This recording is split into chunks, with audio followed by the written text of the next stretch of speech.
Hello दोस्तों, जय श्री कृष्ण। आज के टॉपिक में हम जानेंगे कि अच्छे लोगों के साथ बुरा क्यों होता है। जाने इसकी असली वजह। बुरे बनो, अच्छों को दुनिया जीने नहीं देती। अक्सर इस तरह की बातों को लोग खूब कहते हैं। वह कहते हैं कलयुग में अच्छा इंसान बनना ठीक नहीं है। क्या यह सच है? आखिर अच्छे लोगों के साथ बुरा क्यों होता है? समाज में दो तरह के लोग पाए जाते हैं। एक वो जो नैतिकता का पालन करते हैं, उन्हें अच्छा कहा जाता है, और दूसरी तरफ वे लोग जो समाज के ढर्रे पर नहीं चलते, उन्हें बुरा कहा जाता है। और प्रायः यह देखा जाता है कि जिन्हें हम बुरा कहते हैं, वे लोग ज़्यादा सुखी और सुविधा का जीवन जीते हैं। जो जितना अयास होगा वो उतना ही बेखौफ होता है, और लोग ऐसे लोगों से डरते भी हैं और उनकी बात भी मानते हैं। ऐसे में कई बार जो लोग खुद को अच्छा मानते हैं, उनके मन में अच्छाई के प्रति विद्रोह उठता है। वे कहते हैं अच्छे लोगों के साथ नाइंसाफ़ी होती है, बुरा और लालची बनने में ही फायदा है। तो आइए जानते हैं आखिर अच्छे लोगों के साथ बुरा क्यों होता है। वास्तव में समाज जिन लोगों को अच्छा कहता है, वह समाज की मान्यताओं को स्वीकृति देते हैं और उनके आदेशों का पालन करते हैं। दूसरी तरफ वे लोग जो समाज की इच्छाओं के विरुद्ध कार्य करते हैं, वो बुरे हो जाते हैं। इस तरह आप समझ सकते हैं कि हमारी अच्छे और बुरे की परिभाषा सच्चाई पर नहीं बल्कि समाज पर आधारित है। अगर आप समाज की मर्जी के अनुरूप काम करते हैं तो आपको शाबाशी मिलेगी। इसके विपरीत आप कुछ और कार्य करते हैं तो आपकी आलोचना भी होगी। वास्तव में अच्छे और बुरे लोग दोनों समाज की मुट्ठी में कैद होते हैं।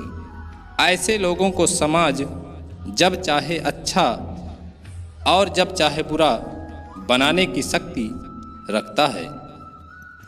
उदाहरण के लिए, अगर आप मारपीट, गाली गलौज नहीं करते, प्यारी प्यारी बातें करते हैं, कभी किसी की मदद या पंडितों को दान दक्षिणा दे देते हैं, नशा पान नहीं करते, शादीशुदा जीवन जीते हैं, तो समाज आपको एक अच्छा इंसान घोषित कर देता है। अब जो व्यक्ति समाज की इन मान्यताओं का पालन करता है, वो खुद को अच्छा समझने लगता है।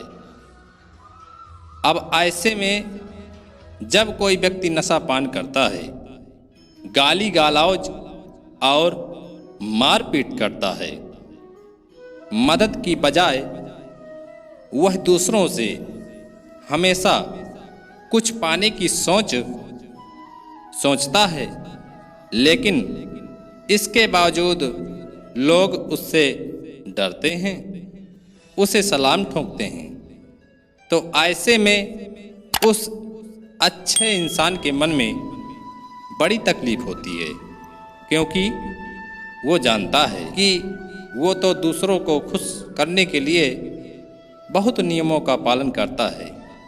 पर यहाँ ऐसा व्यक्ति जो समाज की बातों को भी नहीं मानता, फिर भी सीना ठोंक के जिंदगी जी रहा है, तो ऐसे में तथाकथित अच्छे लोगों के मन में भारी दुख होता है और वह कई बार बुरा कदम उठाने की भी सोचते हैं।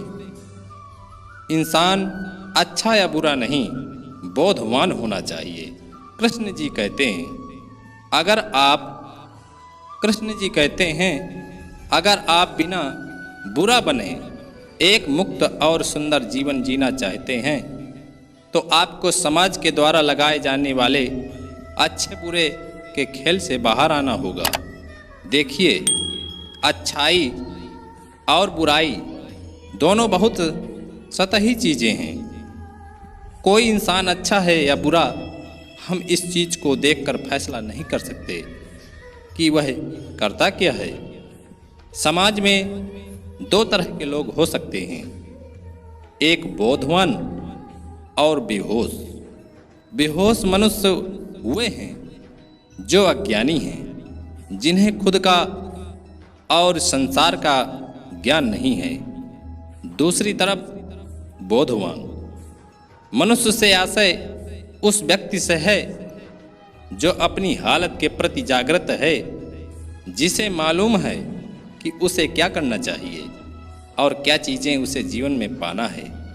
अब दुर्भाग्य यह है कि अधिकतर लोग अज्ञानी यानी बेहोशी ही पैदा होते हैं और उसी बेहोशी में जीवन गुजार देते हैं।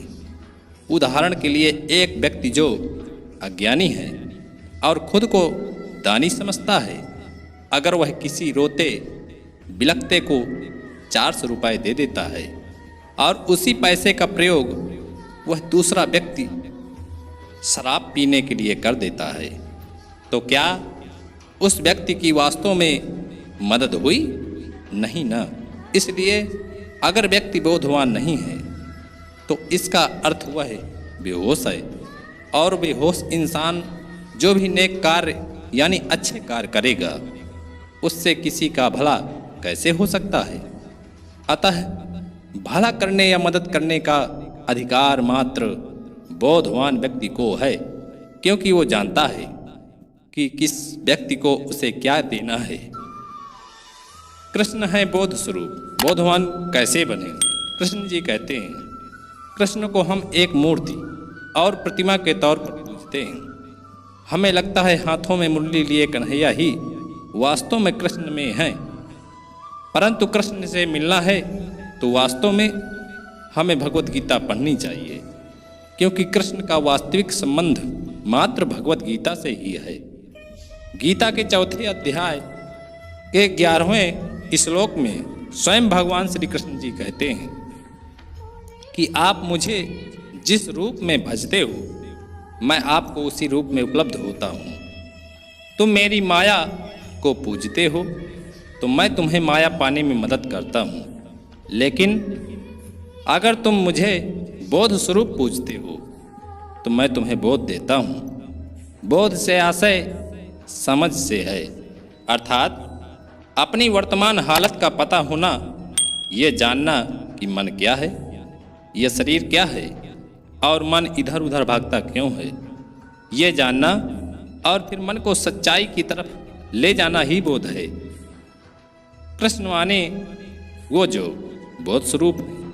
आपके पास जितना बोध होगा, उसके जीवन में कृष्ण उतने ही निकट होंगे, और जो कृष्ण के जितना निकट होगा, उसके जीवन में आनंद रस उतना अधिक होगा।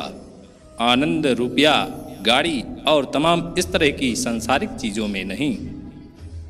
जिसके जीवन में बोध की जितनी कमी होगी, उसके जीवन में उतने ही कष्ट होंगे। तो मित्रों, इस वीडियो को देखने के पश्चात आखिर अच्छे लोगों के साथ बुरा क्यों होता है, इस बात को आप भली भांति समझ चुके होंगे। हमें उम्मीद है कि इस वीडियो से जीवन में स्पष्टता और गहराई मिली होगी। यदि जानकारी पसंद आई हो तो कृपया इस वीडियो को शेयर कर दें। जय श्री कृष्ण।